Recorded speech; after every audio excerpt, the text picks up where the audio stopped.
Have you ever looked back and thought, I don't trust myself anymore because you ignored red flags, you stayed too long, overgave, or chose someone who couldn't love you well? And now when you meet someone new, you second guess everything. Is this safe? Am I overreacting? Can I even trust my own judgment? If that's you, rebuilding self trust is possible and it's necessary. It's the foundation for choosing healthier love. Self trust isn't confidence that you'll never make a mistake. Self trust is the belief that no matter what happens, you will listen to yourself, protect yourself, and respond with wisdom.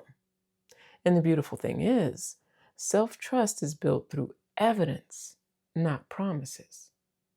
So today, I'll give you one practical evidence based step that you can begin to use to build your self confidence back and start to form healthier relationships. So let's start with why self trust gets broken. Self trust breaks when you repeatedly override your own signals.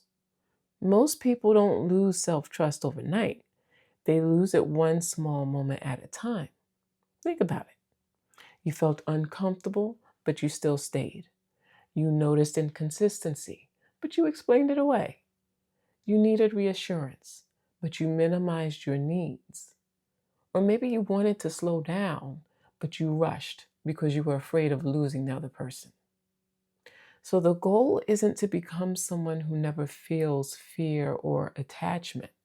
The goal is to become someone who responds to your signals. Another thing to consider is that healthier love requires a different measurement system. If you've been conditioned to equate love with intensity, urgency, or chemistry, healthier love can feel unfamiliar at first. Healthy love is usually quieter, but it's more consistent. It feels like safety, not confusion. It feels like clarity, not anxiety. Proverbs 4:23 reminds us to keep our heart with all diligence, for out of it are the issues of life. Guarding your heart doesn't mean building walls. It means creating wisdom based filters so your heart isn't constantly paying the price for what your boundaries should have prevented. So let's talk about how to rebuild self trust in a practical way. Think of self trust like a bank account. Every time you follow through with yourself, you make a deposit. Every time you abandon your needs or ignore your signals or break promises to yourself, you're making a withdrawal. So here's how we're going to do this. We're going to break this down into 3 steps. The first step is you choose to make one daily trust deposit. Let it be a small, specific, doable thing, not a whole life makeover. Pick one of these examples. I will pause before I say yes. I will stop explaining after one sentence. I will eat before, and you pick the time, whatever time your schedule allows. I will eat before 10 a.m. I will take a 10-minute walk. I will journal for 3 minutes instead of checking their social media page. I will go to bed at a consistent time. So you pick something that is specific and doable, keep it small. The next thing is you're going to add a boundary based deposit, something that's based on your relationship. So if you're dating or maybe in the process of healing after a breakup, you're going to say something like, I will match effort, no chasing. I will watch consistency for 2 weeks before I get more attached. I will bring up concerns calmly once and then watch the response.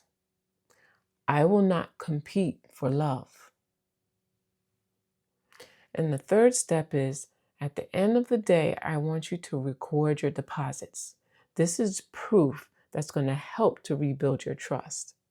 So you write down the deposit you made today, and then you write down how it helped you. This is the evidence building part. It retrains your brain to see, I can count on me. And you always have proof that you can look back on and review to reinforce it in your brain.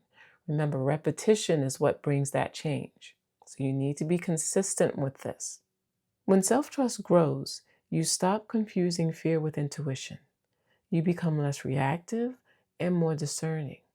You stop trying to earn love and start choosing love that is consistent, respectful, and emotionally safe. Healthy love doesn't require you to abandon yourself. It doesn't push you or punish you for having needs. It doesn't make you feel like you have to perform in order to be kept in a relationship, in order to feel valued. And if you're in a season of rebuilding, remember this. Guarding your heart is not closing your heart. It's honoring it. It's choosing relationships that protect your peace instead of constantly draining it. Until we meet again, remember to fill your cup first and then pour into others. If this message encouraged you, be sure to subscribe so you don't miss future episodes. And of course, share it with someone who could use a little encouragement today. Hi, I'm Crystal Hawkins, a licensed professional counselor and licensed clinical alcohol and drug counselor. Thank you for listening.